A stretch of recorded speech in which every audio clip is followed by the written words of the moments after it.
আমি মাইক্ৰোফোন আগবঢ়াই দিছোঁ আৰু এই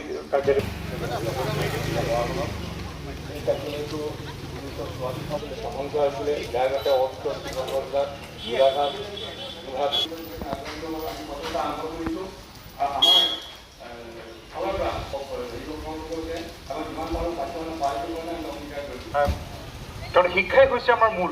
এই শিক্ষা বিভাগ শিৱসাগৰ জিলাৰ ৪১তম প্ৰতিষ্ঠা দিৱস অসমীয়া ভাষা ৰক্ষাৰ ক্ষেত্ৰত কাম কৰি অহা আমেৰিকান মিছনেৰীসকলে বিশেষকৈ নাথন গাঁও মহাপুৰ গাঁও এই গীৰ্জাপাই মণ্ডলীৰ পৰাই অনুষ্ঠিত হৈছিলে।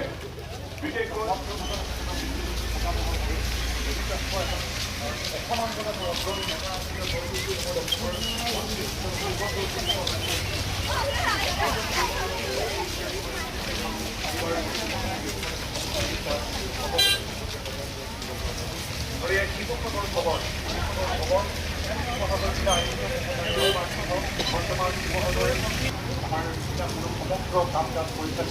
প্ৰতিও আন্তৰিক কৃতজ্ঞতা জনাইছোঁ। কাৰণ শিৱসাগৰ বুলি ক'লে যি ধাৰণা আমাৰ মনলৈ আহে সেই ধাৰণাটো সুন্দৰকৈ সজাই পৰাই তোলাৰ মূল দায়িত্বটোৱে আছে আৰ্কলজিকেল চাৰ্ভে অফ ইণ্ডিয়া আৰু ডাইৰেক্টৰ আৰ্কলজিৰ ওপৰত।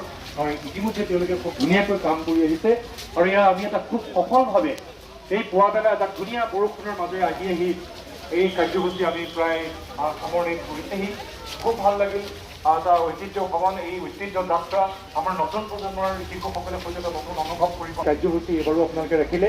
অহাবাৰ আৰু অধিক ১ জুলাই 1983 চনত আমাৰ সকলোৱে আমি জানো যে শিৱসাগৰ জিলা পোনপটীয়াভাৱে শিৱসাগৰ আৰু গোলাঘাট জিলা, ইয়াৰ আগতো জিলা আছিল। 1912 চনত ইয়াৰ হেডকোৱাৰ্টাৰ শ্বিফ্ট কৰি লৈ গৈছিল যোৰহাটলৈ, কিন্তু পুনৰ 1983 চনত শিৱসাগৰ জিলা পুনৰ জিলা হিচাপে ঘোষণা কৰিলে আৰু আজি আমাৰ 41 বছৰ উপনীত হ'ল।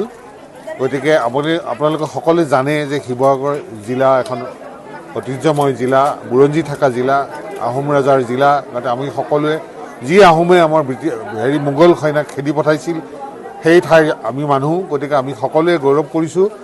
আৰু এটা ভাল খবৰ আছে, আমি উপায়ুক্ত মহোদয়, আমাৰ মুখ্যমন্ত্ৰী, মাননীয় মুখ্যমন্ত্ৰী মহোদয় DC কনফাৰেন্সত গৈছে। তেখেতে ৰাতি আমাক পলমকৈ জনাইছে যে অসমৰ বিভিন্ন জিলা ৩৫খন জিলাৰ ভিতৰত সকলো শিতানত এটা ইণ্ডেক্স আছে, মেজাৰিং ইণ্ডেক্স, বিভিন্ন বিভাগ যেনেকৈ PHC বা শিক্ষা বা এনেকুৱাত পৰ্যটন, বিভিন্ন বিভাগ, কৃষি, গতিকে সেই সকলো বিভাগৰ ভিতৰত শিৱসাগৰ জিলা বিভাগৰ মাৰ্কছ টোটেল কৰি শিৱসাগৰ জিলা দ্বিতীয় স্থান পাইছে। গতিকে আমাৰ জিলা উপায়ুক্ত আজি তেখেত নাই, আদিত্য বিক্ৰম যাদৱ, তেখেতৰ নেতৃত্বত আৰু মই সকলো বিষয়া, আমাৰ ইয়াত শুভজিৎ খান ডাঙৰীয়া আছে, চিভিল ডিফেন্সৰ প্ৰাণজিৎ ডেকা আছে, দত্ত ডাঙৰীয়া আছে আৰু আমাৰ বিভিন্ন বিষয়া যোনবিলাক আছে, আমি সকলো মিলিজুলি প্ৰচেষ্টাত আমি জিলাখনত কাম কৰি আহিছোঁ।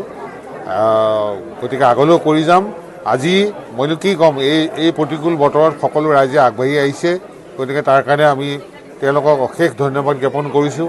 আমাৰ কাৰ্যসূচীটো ভালে ভালে হৈ গ'ল। হেৰিটেজ ৱাকৰ পিছতে আমাৰ এক্সিবিশ্যন, আৰ্ট এক্সিবিশ্যনৰ মুকলি আছে 10টা বজাত আৰু 12টা বজাত ব্লাড ডনেশ্যন কেম্প আছে।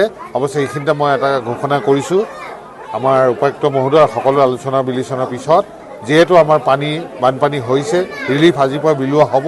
সন্ধিয়া আমাৰ এটা সাংস্কৃতিক প্ৰগ্ৰেম আছিলে, সেইটো আমি বাতিল কৰিছোঁ। সেইটো আমি অনুষ্ঠানটো ৰাইজৰ সেইটো আমি বাতিল কৰিছোঁ। বাকী দুটা কাৰ্যসূচী আছে, ব্লাড ডনেশ্যন কেম্প আৰু আৰ্ট এক্সিবিশ্যন। গতিকে মই ৰাইজক আপোনালোকৰ জৰিয়তে, সংবাদ মাধ্যমৰ জৰিয়তে আহ্বান জনাইছোঁ যে সেই দুটা অনুষ্ঠানত যোগদান কৰে আৰু আগলৈও যাতে আমি শিৱসাগৰ ৰাইজে আমাৰ জিলা প্ৰশাসনক যাতে সহায় সহযোগিতা কৰে, যেনে আমি তেওঁলোকক ভালকৈ ছাৰ্ভিচ দিব পাৰোঁ, সেৱা দিব পাৰোঁ। ধন্যবাদ। বিশেষ নাই। জয় অসম, জয় শিৱসাগৰ।